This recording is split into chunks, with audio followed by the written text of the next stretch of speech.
A massive winter storm is about to slam the eastern United States with multiple feet of snow. This isn't just another winter weather event. We're talking about a potentially historic snowstorm that could dump more than 3 feet in some locations within the next 7 days. If you live anywhere from North Carolina to Maine, the next 10 minutes could save you from being caught completely unprepared. Right now, Arctic air is plunging south across the continent. Wind chills in parts of New England have already dropped to 25 degrees below zero. That's cold enough to cause frostbite in less than 30 minutes on exposed skin. But here is what nobody else is telling you. This Arctic blast is just the setup. It's creating the perfect conditions for what's coming next weekend. The European and American forecast models have both made a dramatic shift in the past 24 hours. Yesterday, they were showing minor snow opportunities in the deep south. Today, they're repainting a picture of multiple major snowstorms targeting the mid-Atlantic, Northeast, Ohio Valley, and core northern territories. We're not talking about a dusting. We're talking about snowfall measured in feet, not inches. Before we dive into city-by-city forecasts, let me tell you exactly what you will get in this video. In the next 3 minutes, I'll reveal the exact timing of when this storm system develops. At minute 5, you will learn precisely which cities are in the bullseye for the heaviest snow. At minute 8, I'll show you the second wave that could hit immediately after the first storm. And if you stick around to minute 12, I'll reveal something the mainstream weather forecasters are completely missing about late February. But first, let us talk about what's happening right this second. As I am recording this on Sunday evening, February 9th, temperatures across the Northeast are absolutely brutal. Albany, New York is sitting at 5 degrees Fahrenheit. Burlington, Vermont is at 1 degree. Pittsfield, Massachusetts has dropped to 2 degrees. These aren't wind chills. These are actual air temperatures. The wind chill situation is even more extreme.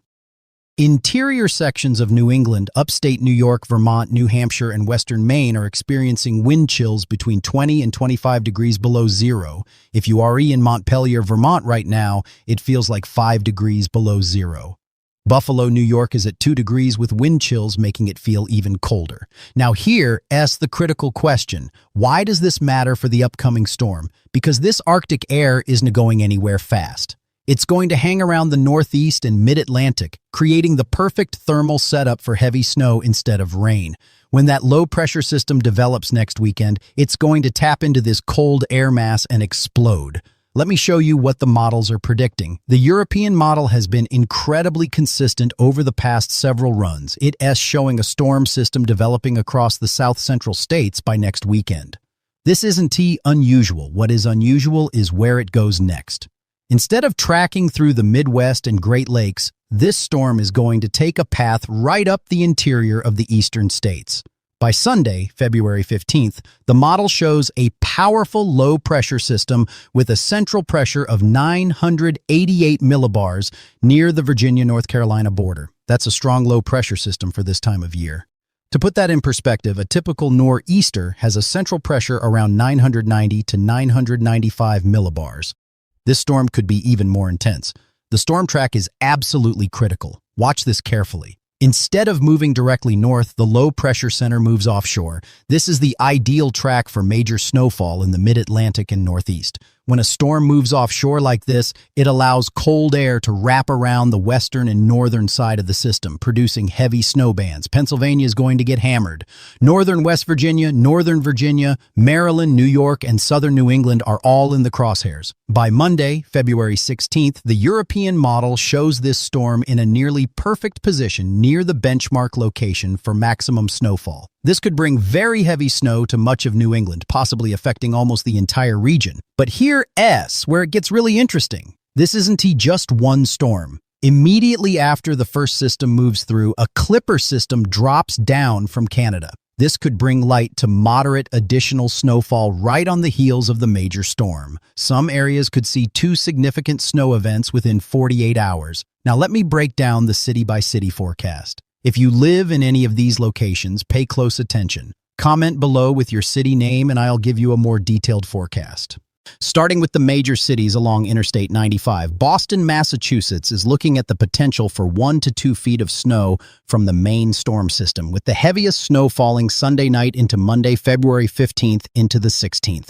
The snow could start as early as Saturday evening and continue through Monday morning. This is a Saturday night into Monday morning event for Boston.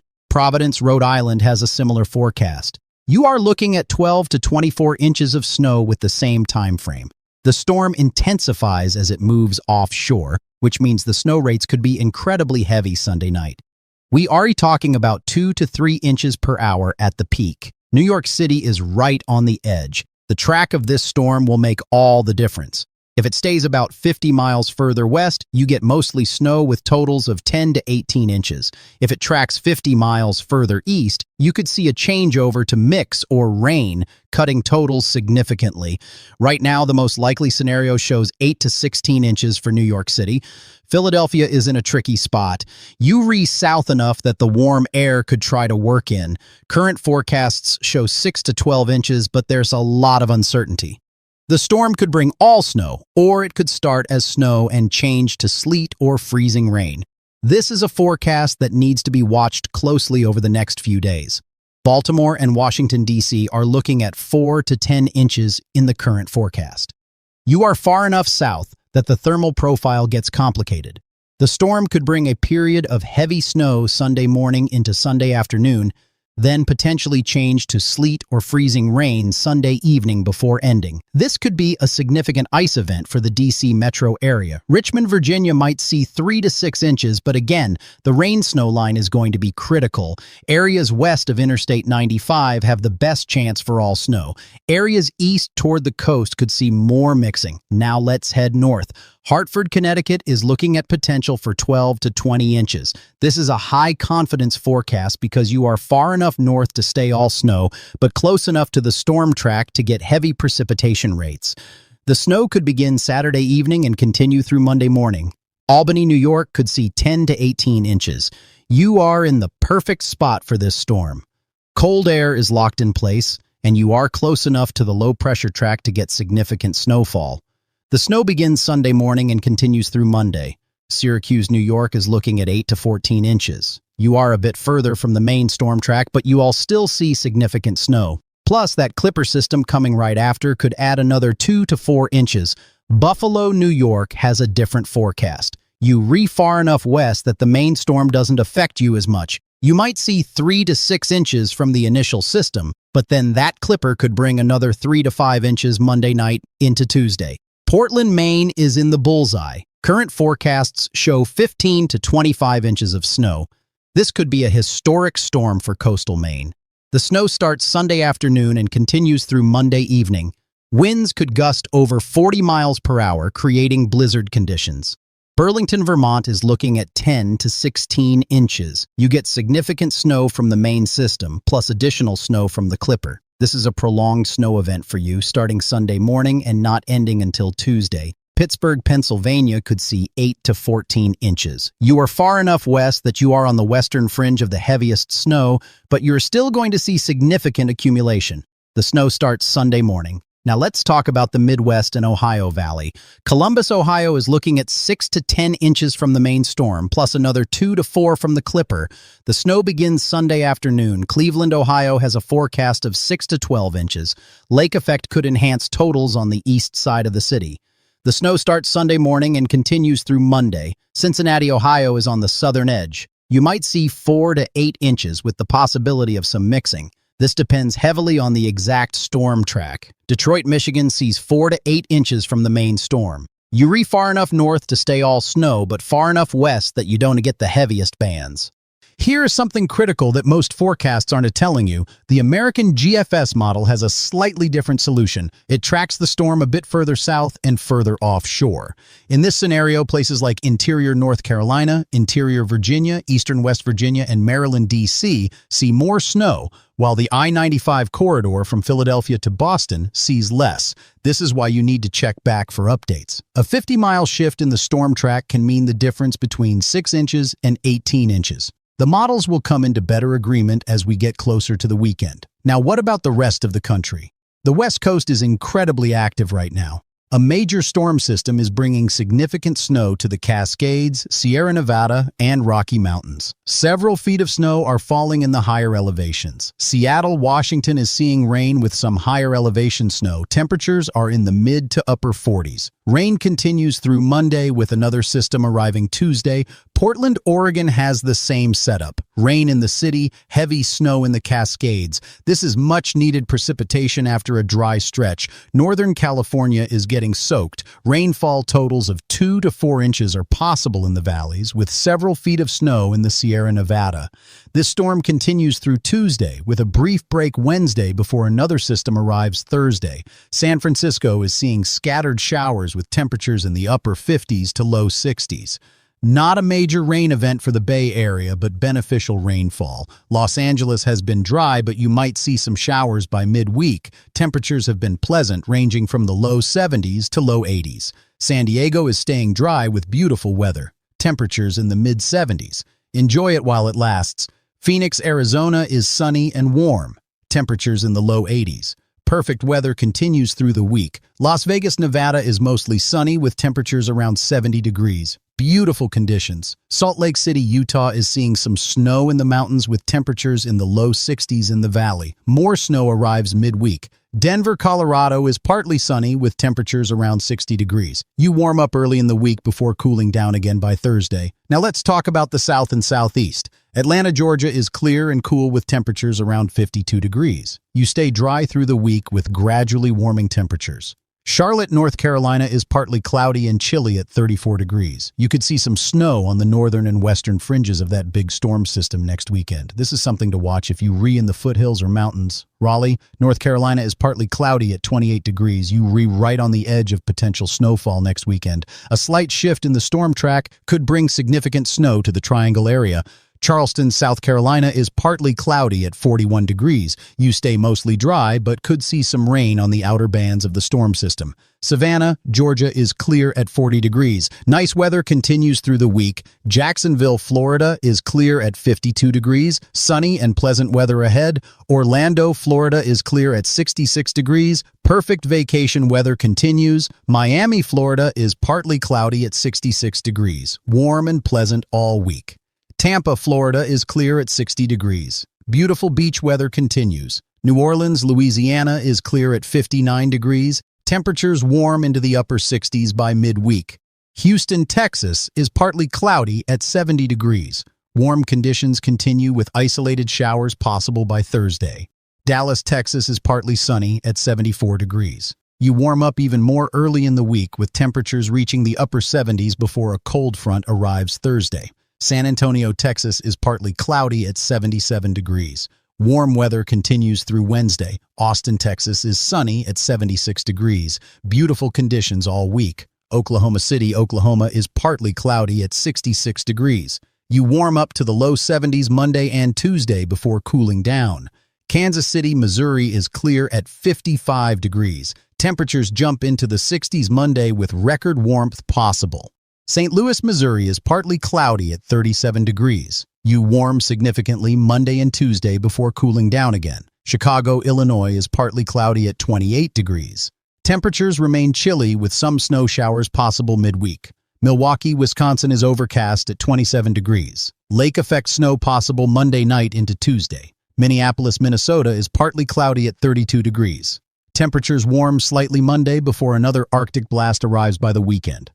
Now here's what nobody's talking about. After this major storm system next weekend, the pattern doesn't relax. Another storm window opens up around February 20th through 23rd. The models are showing another potentially significant winter storm during this time frame. The setup is similar. Arctic air remains locked in place across the northern tier. A storm system develops across the south and tracks northeast. This could bring another round of heavy snow to areas that just got hit by the first storm. And it doesn't stop there. Looking into the final week of February and early March, the pattern continues to favor active weather. A sharp temperature gradient sets up from Texas to the Ohio Valley. This is the classic storm track. When you have warm air to the south and cold air to the north with a strong jet stream overhead, you get storms. Lots of them. The ensemble forecast models, which run the same forecast model multiple times with slightly different initial conditions, are showing a strong signal for above normal snowfall across the Northeast, Mid-Atlantic, and portions of the Midwest during the second half of February. Areas that haven't seen much snow this winter could finally cash in. Northern Illinois, Iowa, southern Wisconsin, northern Indiana, Michigan, all could see multiple snow events over the next 3 weeks. Here's the thing that's really interesting. The West Coast trough pattern is going to persist. This means storm after storm will impact California, Oregon, and Washington. The Sierra Nevada could end up with one of their snowiest Februaries on record. Mammoth Mountain, you're looking at potential for 5 to 8 feet of new snow over the next 2 weeks. The Rockies will also stay active. Colorado, Wyoming, Montana, Idaho, all will see frequent snow opportunities. This is great news for the ski resorts, but it also means difficult travel conditions. Now let us talk about what you need to do to prepare. If you are in the potential heavy snow zone for next weekend's storm, you need to start preparing now. Here is a specific action plan. Today, Sunday, go to the grocery store. Wait until Friday. By Friday, the stores will be packed and shelves will be picked over. Get your non-perishable food items now. Bread, milk, and eggs are always the first to go, so stock up on alternatives too. Check your emergency supplies. Do you have flashlights, fresh batteries, a battery-powered radio, candles, matches? If not, get them now. If you heat with oil or propane, check your levels. Make sure you have enough to get through a week of cold weather. Schedule a delivery now if you're running low. Check your snow removal equipment. If you have a snowblower, make sure it starts. Check the oil. Make sure you have fresh gas. If you shovel by hand, make sure you have a good shovel. Consider getting ice melt or sand now. If you have a generator, test it. Make sure it runs. Check the oil. Have fresh fuel on hand. Know how to safely operate it. Clear your gutters and downspouts. Heavy snow can lead to ice dams if your gutters are clogged. Trim any tree branches that are hanging over your house or power lines. Heavy wet snow can bring them down. Charge all your electronic devices before the storm arrives. Have backup battery packs charged. If you take medications, make sure you have an adequate supply. Wait until the day before the storm to refill prescriptions. Fill your vehicle's gas tank. If the power goes out, gas stations can pump fuel. Have a plan for where you will go if you lose power. Identify a warming center or a friend or family member's house that has a backup heat source. Now here is the detailed timeline for the upcoming storm. This is critical information, so pay close attention. Tuesday, February 10th. Quiet weather continues across most of the east. Temperatures moderate slightly as the Arctic air mass weakens. Highs in the teens and 20s across the northeast, 20s and 30s across the mid-Atlantic. Wednesday, February 11th. A weak system brings some light snow to the Midwest. This isn't the main storm. Accumulations generally under 2 inches. Temperatures remain cold across the northeast. Thursday, February 12th. Cold returns to the Ohio Valley, Mid-Atlantic, and Northeast. A clipper tries to develop across the Midwest but dissipates. Energy begins to organize across the south-central states. This is the beginning of the main storm system. Friday, February 13th. Low pressure develops across Texas, Louisiana, and Oklahoma. This brings a chance for thunderstorms across the deep south. A warm front sets up across the southern states. The storm hasn't reached the East Coast yet. Use this day for final preparations. Saturday, February 14th. This is Valentine's Day, but it's not going to be romantic weather for the East Coast. The storm system begins to develop more rapidly as it moves into the Carolinas and Virginia. Snow begins to break out across the mountains of North Carolina and Virginia by Saturday afternoon. Coastal areas of the Carolinas still see rain at this point. By Saturday evening, snow is spreading into southern Maryland, southern Pennsylvania, and southern New Jersey. Saturday night into Sunday morning, February 14th into 15th. The storm rapidly intensifies as it moves offshore. Heavy snow develops across the mid-Atlantic and begins to spread into the northeast. Snow rates of 1 to 3 inches per hour are possible. This is when the bulk of the accumulation occurs. If you're in the heavy snow zone, expect thunder snow. Yes, thunder and lightning with heavy snow. It's rare, but it happens with intense storms like this. Sunday, February 15th. The storm is at peak intensity. The low-pressure center is just off the mid-Atlantic coast near the Virginia-North Carolina border. Heavy snow continues across Pennsylvania, New York, New Jersey, and southern New England. The snow begins to taper off from south to north during the day. By Sunday evening, snow is ending across Pennsylvania and Maryland. It continues across New York and New England through Sunday night. Monday, February 16th. Snow ends across New York and southern New England by Monday morning. Northern New England, especially Maine, continues to see snow through Monday afternoon. Behind the storm, very cold air rushes in. Wind chills drop below zero across much of the Northeast Monday night. Tuesday, February 17th. That clipper system I mentioned earlier arrives. Light to moderate snow develops across the Great Lakes and moves into the northeast. This brings an additional 2 to 6 inches on top of what fell from the main storm. Now, the American GFS model has a slightly different timing. It brings the storm a bit further south and keeps it a bit further offshore. In this scenario, the heaviest snow would fall earlier, mainly Saturday night into Sunday morning. Coastal areas from New Jersey to Massachusetts might see less snow because the storm is too far offshore. This is why you need to keep checking the forecast. These details matter. The difference between the European and American models is significant. One gives you 2 feet of snow in Boston. The other gives you 8 inches. That's a huge difference. Let me give you some specific city timing now. If you are in Philadelphia, expect snow to begin late Saturday afternoon. It becomes heavy Saturday night and continues through Sunday morning before tapering off Sunday afternoon. Total accumulation 6 to 12 inches. If you are in New York City, snow begins Saturday evening. It becomes heavy late Saturday night and continues through Sunday morning. The snow could change to sleet for a period Sunday morning before ending Sunday afternoon. Total accumulation 8 to 16 inches. If you are in Boston, snow begins Saturday night. It becomes very heavy Sunday morning with rates of 2 to 3 inches per hour.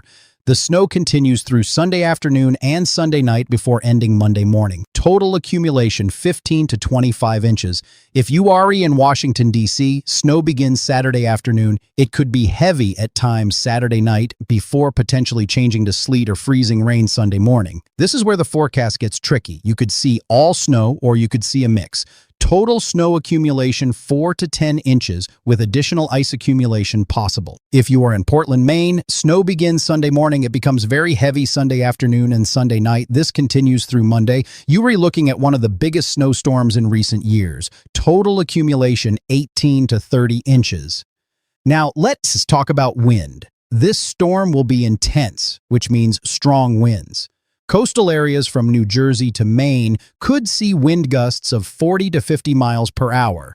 This will create blizzard conditions even inland. Visibility will drop to near zero at times in the heavy snow bands. Power outages are a real concern. Heavy, wet snow combined with strong winds will bring down tree branches and power lines. If you are in the path of this storm, assume you could lose power. Have a plan. Travel will be extremely difficult, if not impossible. If you don't need to travel Saturday night through Monday, Dante, seriously, stay home. This is not a storm to mess around with. Airlines will start canceling flights on Saturday. If you have travel plans next weekend anywhere in the Northeast or Mid-Atlantic, start making alternate arrangements now. Dante, wait until Friday. Now here's something really important. After this storm, we are not done. I mentioned the clipper system that follows right behind, but there's more to talk about regarding the longer range pattern. The third week of February, around February 20th through 23rd, another storm system is possible. The models aren't in perfect agreement yet, but they re-showing a similar setup. Storm develops in the south, tracks northeast, brings heavy snow to the Midwest, Ohio Valley, or Northeast. Then, in the final week of February and early March, around February 23rd through March 1st, an even bigger storm could develop. The temperature gradient from Texas to the Ohio Valley becomes even sharper. This sets up the perfect storm track. Areas that typically Dante see a lot of snow could get significant accumulation. Kansas City, Omaha, Des Moines, Chicago, Detroit, Cleveland, Pittsburgh, all could see major snow events. This pattern could extend into the first half of March. Climatologically, March can be a very snowy month for parts of the country. The clash between warm spring air trying to push north and cold winter air holding on can produce significant storms. Here's what's really fascinating from a meteorological perspective. The persistent West Coast trough is driving this entire pattern. Usually, we see the ridge of high pressure over the West Coast break down by mid-February. This year, it is stubborn. It is staying locked in place. This keeps storm systems tracking from the Pacific Northwest into the Rockies, then across the plains and into the east. It's a classic El Niño pattern, except we're not in El Niño. We are in ENSO-neutral conditions trending toward La Niña. The polar vortex has also been unusually strong this winter. This keeps the coldest air locked up near the North Pole, but occasionally pieces of it break off and dive south. That S, what we saw in late January and early February. That S, what we re-seeing again now. The combination of the West Coast trough and an active polar vortex is creating this pattern, and it doesn't look like it's going to change anytime soon. So what does this mean for you? If you live anywhere from the Rockies eastward, stay alert. This is an active weather pattern. Storms will develop quickly. Forecasts can change rapidly. Check the weather forecast every day, not just your local news, but look at multiple sources. Check the National Weather Service, check independent meteorologists. Get different perspectives. Have your emergency supplies ready at all times. Don't wait until a storm is 24 hours away to go to the store. Know your snow removal plan. If you can to shovel yourself, arrange for someone to help before the storm arrives. If you have elderly neighbors, check on them. Make sure they have what they need. Offer to help with snow removal. Now let us talk about what happens after these storms. In between the snow events, we'll see Arctic air. Temperatures will crash. We re-talking about highs in the teens and 20s across the Northeast and Mid-Atlantic. Lows near zero or below zero. Wind chills will be dangerous. Frostbite can occur in less than 30 minutes on exposed skin. Bundle up. Cover all exposed skin. Limit time outdoors. Pipes can freeze. If you have pipes in exterior walls or in unheated spaces, let your faucets drip. Keep cabinet doors open under sinks. Consider adding insulation. Heating costs will be high. Set your thermostat to a reasonable level. 68 degrees during the day, 65 at night. Use space heaters carefully. Never leave them unattended. Snow removal will be ongoing. You can let it pile up. After each storm, get out and clear your driveway and sidewalks. Don't wait. Road conditions will be challenging. Even after roads are plowed, they'll be slick. Black ice forms overnight. Give yourself extra time. Drive slowly. Increase following distance. Now, I want to talk about specific locations that could see historic snowfall from these upcoming events. If you live in any of these places, pay very close attention. Interior Maine, especially the higher elevations, could see storm total snowfall of 2 to 3 feet from next weekend's storm alone. Add in the Clipper system and you are looking at 30 to 40 inches in a week. The Berkshires in western Massachusetts could see 2 to 3 feet. This is a snow lover's paradise, but it creates massive challenges for residents. The Adirondacks in upstate New York could see similar totals, 2 to 3 feet from. Now let's dive deeper into something most weather forecasters want to tell you. The snowfall forecasts I just gave you, those are averages, but snow doesn't fall evenly. Within the same city, you can have massive differences in accumulation. Let me explain why this matters and how it could affect you specifically. Elevation makes a huge difference. For every 1,000 feet you go up in elevation, you can add 2 to 4 inches of snow to the forecast. So if you live in the suburbs at 500 feet elevation and the forecast is for 12 inches, but your friend lives at 1,000 feet elevation just 10 miles away, they could see 16 to 18 inches. This is critical for areas like the Poconos, the Catskills, the Berkshires, the Green Mountains, the White Mountains. If the valley forecast is 12 inches, the mountaintops could see 24 inches. That's double. Urban heat islands also play a role. Big cities generate heat. All those buildings, all that pavement, all that activity creates a warmer microclimate. This means downtown areas typically see less snow than suburban areas. New York City's Central Park might see 10 inches, while suburbs in Westchester County see 14 inches. Philadelphia's city center might see 8 inches, while the suburbs see 12. Wind direction matters too. If you on the windward side of a storm, where the wind is blowing onshore, you get more moisture and heavier snow. If you on the leeward side, you get less. Coastal areas of Massachusetts on the eastern side of the state will see different totals than areas further inland. Lake effect enhancement is another factor. After the main storm passes, if winds blow across the Great Lakes, you get additional snow. Buffalo knows this well. Syracuse knows this. Cleveland, Erie, Rochester, all these cities can see an extra 6 to 12 inches from lake effect after the main storm ends. Mesoscale banding is something most people have never heard of, but it's incredibly important. Within a winter storm, you get narrow bands of extremely heavy snow. These bands are typically 20 to 50 miles wide. If one sets up over your location, you could see snow falling at 3 to 4 inches per hour for several hours. That's 12 to 16 inches just from the band. If the band is 50 miles away, you might only see moderate snow. The problem is we can predict exactly where these bands will set up until the storm is happening. This is why snow forecasts have such large ranges. The difference between the low end and high end of the forecast often comes down to whether you get a heavy snow band or not.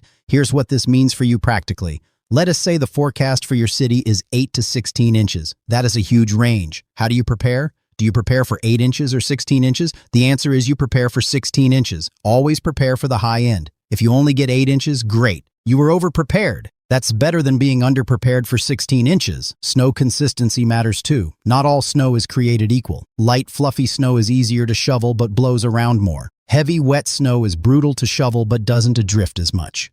The snow from next weekend's storm is likely to be on the heavier side because temperatures want to be extremely cold. This is back-breaking snow. Pace yourself when shoveling. Snow-to-water ratio is the technical term. Light, fluffy snow might have a 20-to-1 ratio. That means 20 inches of snow equals 1 inch of water. Heavy, wet snow might be 10-to-1. 10 inches of snow equals 1 inch of water. Next weekend, SE storm is probably going to be in the 12-to-1 to 15-to-1 range. Medium-density snow. Why does this matter? Because heavy snow is more likely to bring down tree branches and power lines. It's more likely to collapse roofs. It's harder to blow with a snowblower. You need to know what type of snow to expect so you can prepare appropriately. Roof loading is a serious concern that many people don to think about. Snow is heavy. Really heavy. Heavy, wet snow can weigh 15 to 20 pounds per cubic foot. If you get 2 feet of this snow on your roof, that's an enormous amount of weight. Older buildings, buildings with flat roofs, buildings that aren't well maintained, these are at risk of collapse. If you have a flat roof or a low slope roof and you expecting more than 18 inches of snow, you need to think about roof clearing. This is dangerous work. Don't do it yourself unless you know what you are doing. Hire professionals. But don't wait until after the storm when everyone is trying to hire the same companies. Ice dams are another major concern I mentioned earlier, but let me go deeper. Ice dams form when heat from your house melts snow on your roof. The water runs down to the cold overhang and refreezes. This creates a dam of ice. More water backs up behind it, and eventually it backs up under your shingles and leaks into your house. The best prevention is proper attic insulation and ventilation, but that's not something you can fix the day before a storm. What you can do is use a roof rake to pull snow off your roof after the storm. Focus on the lower 3 to 5 feet of the roof. That S where ice dams form. Gutters need attention too. If your gutters are full of leaves and debris, water can't drain properly. It backs up and freezes. This adds to ice dam problems. If you haven't cleaned your gutters yet this fall, do it now before the storm. Yes, I know it's cold. Do it anyway. Let's talk about something else most people don't consider. What happens to your pets during a major snowstorm? Dogs still need to go outside, but in blizzard conditions with 2 feet of snow and strong winds, that becomes challenging. Small dogs might not be able to navigate deep snow. You might need to shovel a path in a small area for them. Stock up on pet food before the storm. If you were snowed in for 3 or 4 days, you don't want to run out.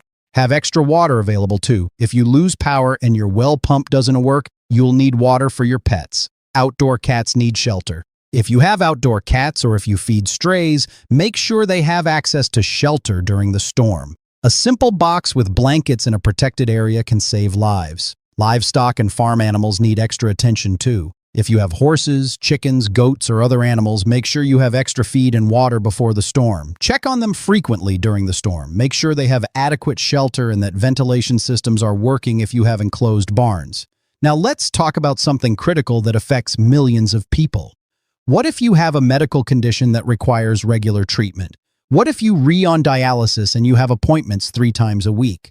What if you need regular chemotherapy? A major snowstorm can disrupt medical care. Call your medical providers now. Ask about their storm policies. Find out if they'll be open. Find out if they have backup plans. If you can reschedule appointments from Monday or Tuesday to earlier in the week before the storm, do it. If you are on home oxygen, have backup tanks. Make sure you have extra supplies. If you have a CPAP machine, have a battery backup. If you are diabetic, make sure you have adequate insulin and testing supplies. If you take daily medications, make sure you have at least a week's supply, preferably 2 weeks. Don't wait until you down to your last few pills to refill. Do it now. For people with mobility issues, think about how you will navigate deep snow. If you use a wheelchair or walker, you are going to have challenges. Line up help now. Ask neighbors, friends, or family members if they can check on you and help with snow removal. Emergency services will be stretched thin during and after a major storm. Ambulances might not be able to reach you quickly. If you have a medical emergency, they'll come eventually, but it might take longer than usual. This is why prevention and preparation are so critical. Now let's talk about food preparation. I mentioned stocking up on groceries, but let's be specific. What should you actually buy? Non-perishable items that don't require cooking are ideal in case you lose power. Canned goods, peanut butter, crackers, granola bars, dried fruit, nuts. These are all good options. But also think about comfort food. You're going to be stuck inside for several days. Have some treats, cookies, chips, chocolate, whatever makes you happy. Morale matters during a storm. If you have a gas stove, you can still cook even if you lose power. You will need to light the burners with a match, but they'll work. If you have an electric stove and you lose power, you can cook unless you have a camping stove or grill. But never use a grill indoors. Carbon monoxide poisoning kills. A full refrigerator and freezer will stay cold longer if you lose power. Keep the doors closed as much as possible. A full freezer will stay frozen for about 48 hours if you don't open it. A half-full freezer will stay frozen for about 24 hours. If you know you are going to lose power and it's going to be extended, you can move food outside. If temperatures are below freezing, your porch or deck becomes a giant refrigerator. Put food in containers to protect it from animals, but you can store a lot outside in winter. Water is critical. Even if you don't lose power, you could lose water if pipes freeze or if there's a water main break. Have at least 1 gallon per person per day for 3 days minimum. If you have a family of 4, that is 12 gallons of water. It sounds like a lot, but you need it for drinking, cooking, and basic hygiene. Fill your bathtub before the storm, like I mentioned earlier. This gives you water for flushing toilets and washing. It's not drinking water unless you treat it, but it is useful water. Communication during a storm is important. Make sure you have a way to get weather updates. A battery-powered weather radio is ideal. It will give you alerts even if you lose power and cell service is down. Have extra batteries. Cell phones are great, but towers can go down in major storms. Have a backup communication plan. A landline phone that doesn't require power is valuable. The old corded phones that plug directly into the wall jack will work even if power is out because they get power from the phone line. Two-way radios can be useful if you have family or neighbors nearby. You can check on each other without relying on cell service. Entertainment might seem trivial, but when you re-stuck inside for days, it matters. Board games, books, puzzles, crafts, anything that doesn't require power. Download movies and shows to your devices before the storm while you have power and internet. Kids will get stir-crazy. Have activities planned. Baking cookies, building blanket forts, arts and crafts, indoor scavenger hunts.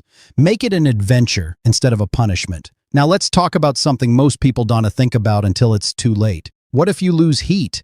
How long can you survive in a cold house? The answer depends on how cold it gets, but you can survive quite a while if you are prepared. Layer your clothing. Multiple thin layers are better than one thick layer. Wear a hat inside. You lose a tremendous amount of heat from your head. Wear wool socks or multiple pairs of socks. Keep your feet warm. Close off rooms you are not using. Pick one room as your warm room. Hang blankets over doorways to keep heat in. If you have a fireplace or wood stove in one room, that is your warm room. Use body heat. Huddle together with family members. Sleep in the same room. Shared body heat makes a huge difference. Avoid alcohol. It might make you feel warmer temporarily, but it actually lowers your core body temperature. Drink warm, non-alcoholic beverages instead. Tea, hot chocolate, soup, anything warm. Eat regularly. Your body burns calories to generate heat. You need fuel. Carbohydrates and fats are particularly good for this. If you are truly in a dangerous cold situation, go to a warming center. Most communities open emergency warming centers during extreme weather. Don't be proud. Use them if you need them. Now let's talk about carbon monoxide because this kills people every winter storm. Carbon monoxide is a colorless, odorless gas produced by burning fuel. It can come from generators, grills, cars, furnaces, anything that burns fuel. Never run a generator indoors. Not in your house, not in your garage, not in your basement, only outdoors, at least 20 feet from your house. Never use a gas grill or camping stove indoors, not even in your garage, only outdoors. Never run your car in an enclosed garage to warm up, even with the garage door open. Carbon monoxide builds up faster than you think. Make sure you have working carbon monoxide detectors. If you don't have them, get them now. They save lives. If your carbon monoxide detector goes off, get out of the house immediately. Don't try to find the source. Get out and call 911 from outside. Symptoms of carbon monoxide poisoning include headache, dizziness, nausea, and confusion. If multiple people in your house feel sick at the same time, it could be carbon monoxide. Get out and get fresh air. Let's talk about driving in winter weather because I know some people will have to drive during or after the storm. First rule, don't drive if you don't have to. Just don't. It's not worth it. If you must drive, prepare your vehicle. Full tank of gas, good tires with plenty of tread, washer fluid rated for cold temperatures, ice scraper and snow brush, blankets, water, snacks, first aid kit, flashlight, phone charger in your car. Drive slowly, much slower than you think. If the speed limit is 65, drive 40. If conditions are really bad, drive 30. Other cars might pass you. Let them. You'll see them in the ditch later. Increase following distance dramatically. In dry conditions, you should be 3 seconds behind the car in front of you. In snow and ice, make it 10 seconds or more. Brake gently. Don't slam on the brakes. You will just slide. Gentle pressure, and if you have anti-lock brakes, let them do their job. You'll feel a pulsing sensation. That's normal. If you start to slide, don't panic. Take your foot off the gas, don't brake. Steer in the direction you want to go. The car will straighten out. If you get stuck, stay with your car. Don't try to walk for help unless you can see a building close by. People freeze to death trying to walk in blizzards. Run your car for 10 minutes every hour to stay warm, but make sure your exhaust pipe isn't blocked by snow. Carbon monoxide again. Tie a bright cloth to your antenna or hang it from your window so rescuers can see you. Now, let's talk about something that affects everyone, but especially seniors. Isolation during winter storms can be psychologically difficult. Days stuck inside, limited contact with others, it wears on you. Check on elderly neighbors and relatives. A phone call makes a huge difference. Video chat if you can. Social connection is important. If you are alone during the storm, reach out to others. Call friends and family. Join online communities. Don't isolate yourself completely. Watch for signs of depression, feeling hopeless, sleeping too much or too little, losing interest in things you normally enjoy. If you or someone you know is struggling, reach out for help. There are mental health crisis lines available 24/7. For seniors living alone, consider a medical alert system if you don't already have one. If you fall or have a medical emergency during a storm when help might be delayed, you need a way to call for assistance. Let us talk about winter storm watches, warnings, and advisories because understanding these terms helps you know how serious the situation is.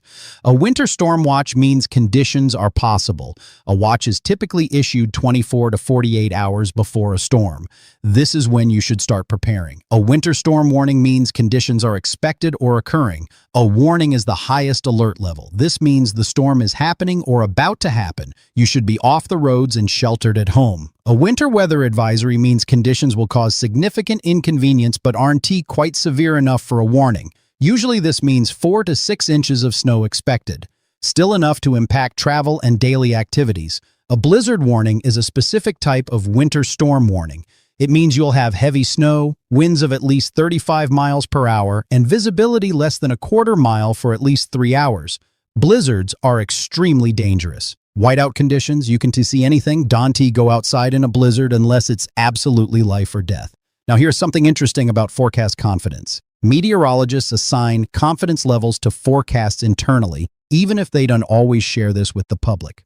Right now, confidence in next weekend's storm is about 70%. That means we're fairly confident a significant storm will occur, but details like exact track and snowfall amounts still have uncertainty. Confidence increases as we get closer to the event. By Wednesday, we'll be at about 85% confidence. By Friday, we'll be at 95%. This is why I keep saying check back for updates. The forecast will change. What won't change is that an active weather pattern is setting up. Even if next weekend ST-specific storm shifts slightly, the overall pattern of cold and snow will continue. That is high confidence. Let me give you some historical context. The Northeast and Mid-Atlantic have seen many major snowstorms over the years. The blizzard of 1996 dropped 20 to 30 inches across the region. The February 2006 storm brought similar totals. More recently, Winter Storm Jonas in January 2016 brought over 2 feet to parts of the Mid-Atlantic.